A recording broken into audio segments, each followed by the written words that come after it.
ಇಂಡಿಯಾದಲ್ಲಿ ಒಂದು ಪದ್ಧತಿ ಇದೆ, ರಿಚುವಲ್. ಏನು ರಿಚುವಲ್ ಅದು? ನ್ಯೂ ಬಾರ್ನ್ ಬೇಬೀಸಲ್ಲಿ ಬ್ರೆಸ್ಟ್ ಎನ್ಗಾರ್ಜ್ಮೆಂಟ್ ಆಗುತ್ತೆ, ಬ್ರೆಸ್ಟಿಂದ ಸ್ವಲ್ಪ ವೈಟ್ ಮಿಲ್ಕ್ ಡಿಸ್ಚಾರ್ಜ್ ಬರ್ತದೆ. ಅದು ಯಾಕೆ ಬರುತ್ತೆ ಅಂದರೆ, ಮಕ್ಕಳು ತಾಯಿ ಹೊಟ್ಟೆಯಲ್ಲಿದ್ದಾಗ ಹಾರ್ಮೋನಲ್ ಎಫೆಕ್ಟ್ ಇರುತ್ತೆ, ಈಸ್ಟ್ರೋಜನ್, ಪ್ರೊಜೆಸ್ಟ್ರಾನ್, ಪ್ರೊಲ್ಯಾಕ್ಟಿನ್ ಇವೆಲ್ಲ ಎಫೆಕ್ಟ್ ಇರ್ತದೆ. ಹುಟ್ಟಿದ ಮೇಲೆ ಆ ಎಫೆಕ್ಟ್ ಹೊಟ್ಟೋಗುತ್ತೆ. ಆ ಎಫೆಕ್ಟ್ ಹೊಟ್ಟೋದಾಗ ಸ್ವಲ್ಪ ಬ್ರೆಸ್ಟ್ ಎನ್ಲಾರ್ಜ್ಮೆಂಟ್ ಆಗುತ್ತೆ, ಡಿಸ್ಚಾರ್ಜ್ ಆಗುತ್ತೆ. ಅದಕ್ಕೇನಂತಾರೆ, ನ್ಯೂನೇಟಲ್ ಬ್ರೆಸ್ಟ್ ಹೈಪರ್ಟ್ರೋಫಿ ಅಂತ ಹೇಳ್ತಾರೆ.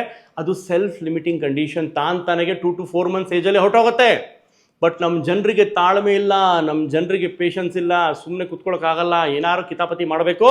ಮಕ್ಕಳಿಗೆ ಸ್ಕ್ವೀಸ್ ಮಾಡ್ತಾರೆ, ಬ್ರೆಸ್ಟ್ನ ಸ್ಕ್ವೀಸ್ ಮಾಡ್ತಾರೆ, ಸ್ಕ್ವೀಸ್ ಮಾಡಿ ಹಾಲು ತೆಗಿತಾರೆ, ದಿನ ಪ್ರೋಗ್ರಾಮ್ ಮಾಡ್ಕೊಂಡ್ಬಿಟ್ಟಿದ್ದಾರೆ.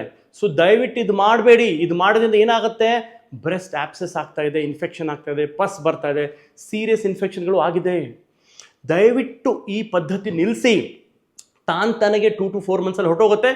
ಏನಾರು ಆ ಥರ ಸ್ವೆಲ್ಲಿಂಗ್ ಜಾಸ್ತಿ ಆಯಿತು, ಪಸ್ ಜಾಸ್ತಿ ಆಯಿತು, ಪೇನ್ ಇದೆ, ಜ್ವರ ಇದೆ ಅಂದರೆ ದಯವಿಟ್ಟು ಡಾಕ್ಟ್ರಿಗೆ ತೋರಿಸಿ. ನಮ್ಮ ಪುಟಾಣಿಗಳಿಗೆ ತುಂಬ ತೊಂದರೆ ಆಗ್ತಿದೆ. Please don't do this. ಇನ್ಫೆಕ್ಷನ್ಗಳು ಜಾಸ್ತಿ ಆಗ್ತಾ ಇದೆ. Nature is the wisest, nature is most beautiful, nature is the most wonderful. ಅದಕ್ಕೆ ನೇಚರಿಗೆ ಬಿಟ್ಬಿಡಿ, ತನಗೆಲ್ಲ ಸರಿ ಹೋಗತ್ರಿ. ನಿಮ್ಗೆ ಹೇಳಿ ಸಾಕಾಯ್ತು. ಇವರೆಲ್ಲ ಫ್ಯೂಚರ್ ಲೀಡರ್ಸ್ ರೀ, future IAS IPS officers, future lawyers, doctors, engineers, scientist, future politicians. ಇವ್ರಿಗೆ ಇವಾಗ ತೊಂದರೆ ಕೊಡಬೇಡಿ, ನಾಳೆ ದೊಡ್ಡವರಾಗಿ ಇವ್ರು ನಿಮಗೆ ತೊಂದರೆ ಕೊಡ್ತಾರೆ, ರೂಲ್ ಚೇಂಜ್ ಮಾಡ್ತಾರೆ, ನಿಮ್ಮ ಲೈಫಲ್ಲಿ ಬಜಾಯಿಸ್ತಾರೆ.